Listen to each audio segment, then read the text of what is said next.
Oreo cake செய்யலாமா? Cream decoration பர்பஸ்க்காக எடுத்திருக்கேன். பேலன்ஸ் க்ரீம் பிஸ்கெட்டோட மிக்சரில் போட்டுட்டேன். அப்புறம் பவுடர் சுகர் 4 ஸ்பூன், மில்க்கு தேவையான அளவு, பேக்கிங் பவுடர் 1 ஸ்பூன்.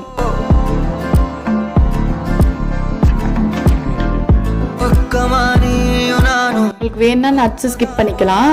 நீங்கள் எந்த பாத்திரத்தில் இப்போ இந்த கேக் மிக்சரை போட போகிறீங்களோ அதில் ஃபுல்லாக கீழே ஒட்டாமல் வரதுக்கு கோதுமை மாவு பரப்பி போட்டுட்டு அதுக்கப்புறம் அந்த மிக்சரை ஆட் பண்ணிக்கோங்க.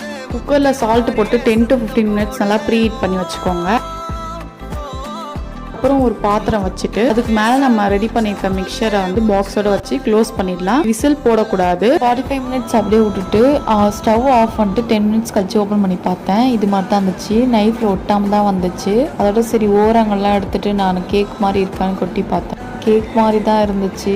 பட் என்ன சொல்றதுன்னா கையில எடுத்து பார்த்தா ஒரே பிசு பிசுன்னு இருந்தது.